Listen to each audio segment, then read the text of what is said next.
Al Jazeera a publié un article intitulé Qui sont les prisonniers palestiniens libérés par Israël? Dans leur article, ils critiquent Israël, mais ils n'écrivent pas réellement qui sont ces Palestiniens. Comme je suis une bonne personne, et même si je suis un peu malade, j'ai décidé d'aider Al Jazeera. Ils ont du mal à dire la vérité et je suis là pour aider. Commençons. Israël va libérer Moussa Tsoufan, qui a assassiné sa mère parce qu'elle avait épousé un juif. Nabil Abou Hadir, qui a assassiné sa sœur parce qu'il soupçonnait qu'elle travaillait pour Israël, sera également libéré.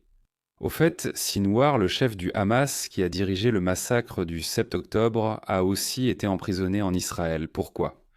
Pour avoir assassiné des Palestiniens, des opposants politiques, des personnes qu'il pensait collaborer avec Israël, ou même quelqu'un qui avait simplement regardé des photos de femmes nues. Son surnom parmi les Palestiniens était le boucher de Khan Younes. Voici les héros palestiniens. Continuons, la liste est longue. Ibrahim Al-Kham, le meurtrier de la famille Saour en 1996, sera libéré. Il a tiré 40 balles sur la mère et son fils.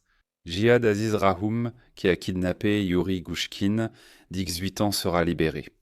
Yuri travaillait dans la construction à Jérusalem avec un groupe d'Arabes. Il pensait qu'ils étaient encore ses amis, alors quand ils l'ont invité à Ramallah, il a accepté. Puis l'un d'eux, Jihad, l'a torturé et l'a assassiné. Ahmed Mahmoud sera également libéré. Il a suivi 2 randonneuses israéliennes à Wadi Kelt, Kagit et Liat, avant de les poignarder à mort.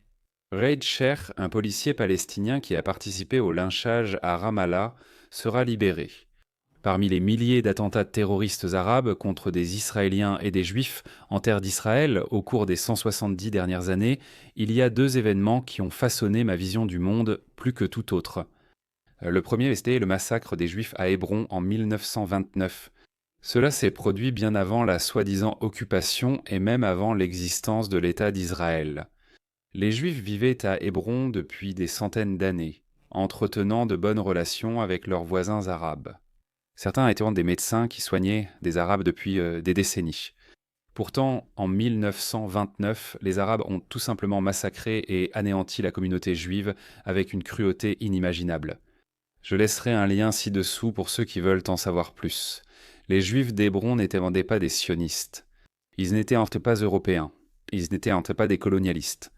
C'étaient des Juifs religieux qui vivaient à Hébron depuis des siècles.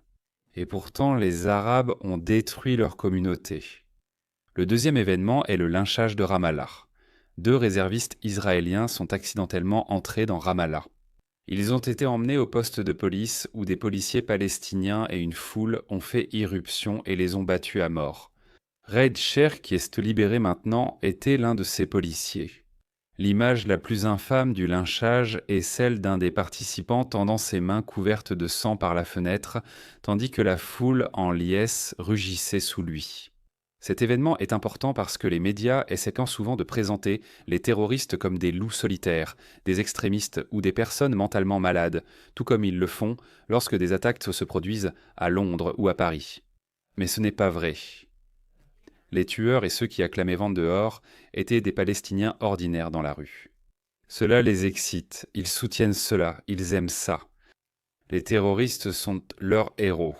Une autre chose intéressante qui s'est passée là-bas, c'est que Ramallah compte pas mal de journalistes étrangers et ils ont filmé cela. Certains Palestiniens ont vu qu'ils étaient filmés, les ont menacés et ont cassé le matériel des journalistes. Certaines photos ont tout de même été publiées. Je mets un lien ci-dessous sur les incidents. C'est très important parce qu'Israël est un pays démocratique où les journalistes peuvent interviewer des Israéliens qui critiquent le gouvernement. Mais de l'autre côté, il n'y a pas de liberté d'expression. Réfléchissez à cela. Combien de reportages avez-vous vus venant de Gaza au cours des 2 dernières années? Environ 1,5 million, n'est-ce pas? Et avez-vous vu des Gazaouis s'exprimer contre le Hamas? Non, parce que s'ils le font, ils seront tués. Et la presse étrangère coopère avec cela. Tout Arabe qui tue des Israéliens, enfants, femmes, hommes, sa famille est payée pour cela. Plus vous tuez d'Israéliens, plus votre famille reçoit d'argent. Je pourrais continuer encore et encore. Des centaines d'Arabes ayant tué des Israéliens lors d'attentats ou d'attaques au couteau. Sous cette vidéo, j'inclurai un lien vers la liste des terroristes qu'Israël a été forcé de libérer pour ramener 20 otages des Israéliens enlevés chez eux ou lors d'une fête, ainsi que quelques soldats. Donc tout d'abord, El Jazeera, vous devez changer vos titres. Le titre est très important parce que la plupart des gens ne lisent jamais les détails. Au lieu de qui sont les captifs palestiniens qu'Israël a libérés, changez-le en qui sont qui sont les terroristes palestiniens qu'Israël a libérés. Et en plus de cela, vous pouvez utiliser certains des exemples que j'ai donnés ici. Dites à vos lecteurs qui sont vraiment ces soi-disant héros palestiniens. Et si vous ne voulez pas trop vous fatiguer, interviewez-moi simplement.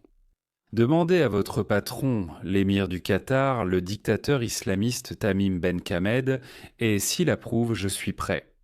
D'ailleurs, sur Oday, si vous allez maintenant sur le site d'Al Jazeera ou sur leur chaîne, vous ne verrez pas un seul mot sur les Israéliens qui ont été libérés. Al Jazeera traite les Israéliens sans humanité. Il y a toujours au moins 3 titres anti-israéliens sur leur page d'accueil. Leur objectif est de concentrer la conversation sur Israël pour détourner l'attention mondiale de ce qui se passe dans le monde musulman, comme au Yémen ou en Syrie, où des centaines de milliers de personnes sont massacrées, ou de la persécution des chrétiens dans les pays africains. C'est horrible ce qui s'y passe, mais vous n'en entendrez jamais parler sur Al Jazeera. D'ailleurs, ma prochaine vidéo portera sur la vidéo récente de Patrick Betavid, une vidéo très importante sur le meurtre de chrétiens au Nigeria. Dans cette vidéo, Betavid dit que nous devons arrêter l'obsession des médias pour l'Ukraine et Israël et parler des choses vraiment horribles qui se passent dans le monde. Alors abonnez-vous à ma chaîne et activez la cloche pour ne pas manquer la prochaine vidéo. Et partagez mes vidéos, s'il vous plaît. Je ne suis qu'un simple agent du Mossad qui lutte contre l'empire de milliards de dollars que le Qatar a construit pour empoisonner l'Occident. Une partie de cette guerre consiste à exposer le mal et les mensonges de l'autre camp, comme je le fais ici. Mais une autre partie tout aussi essentielle est de faire le bien.